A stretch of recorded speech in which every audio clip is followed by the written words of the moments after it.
today guys, ay medyo makulimlim. So, nag-ambon-ambon. Pero hindi yun balakid para sa akin kasi nag-crave ako yun na kumain ng ice cream. So, meron ako dito dalawang Alaska Crema. Yan. Yan. So, dalawa ito. Ang ating ingredients ngayon ay all-purpose cream. And then, syempre yung ating crema densada. Yan. So, yun. And then, syempre yung ating vanilla. And then, may dalawang biscuit ako dito. So, gagawa ako ng cookies and cream na ice cream for today. So, yan guys. So, eto ulit, mababa ko lang ng kaunti yung ating camera para naman ay makita ninyo. So, napakadali lang po guys na gumawa ng ice cream. So, share ko lang sa inyo kung paano ako gumawa ng ice cream. Siyempre, kailangan natin ng container. Adjust mo natin. Kailangan natin ng container. Isalin natin yung ating, yung all-purpose cream natin. Yan. Isalin natin dito sa container. Yan guys, isalin natin dito. Kahit kunti lang nagawa tayo para at least mayroon tayo pan merienda or pan dessert. Ayan. So, hindi hassle siguro.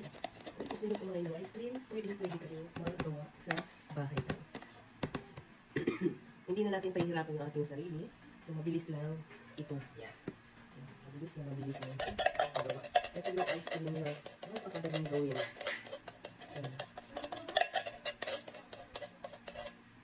Siyempre guys, kung nag-crave ka, kailangan ay sundin mo kung ano yung hinahanap ng iyong panlasa. So, kailangan ibigay natin sa sarili natin kung ano yung gusto natin kainin. So, hindi ba guys? O yan o. So, dahil tayo ay may mga ingredients naman, so madali lang tayo makagawa. So, yan. So, i-ano natin yung biscuit na ating dinurog. Ayan. Actually, siya guys ay creams, ayan, Presto creams, choco vanilla. So, yan. So, dagdagan natin. Dalawahin natin para mas masarap. Ayan.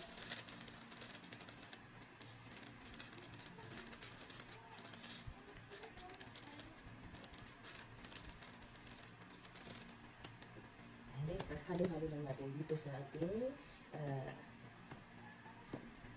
cream condensada and lastly, cream or all-purpose cream. Alaska all-purpose cream ang ginamit ko kasi yan yung mga pinakamura po na mabibili sa market, no? And then, syempre, para ma-feel natin yung vanilla, lagyan natin ng vanilla. Ayan. So, para naman ay talagang habang kinakain natin ay ma-feel natin yung vanilla. So, yan guys. Ilalagay natin ito sa ref. Mga 1 hour, ganyan, 2 hours din. Para mas maganda po overnight kasi mas medyo matigas na siya. So, masasan muna natin. Sarap. So, yan guys, nakagawa na tayo ng ice cream para sa ating meriendahan or dessert. So, i-freeze muna natin siya para at least ay tumigas siya. So, yan lang guys. See you tomorrow or later. Yan. So, mayroon na tayong ice cream. So, ilalagay natin yung ito doon sa ref. So, ilalagay natin siya ngayon dito sa ref.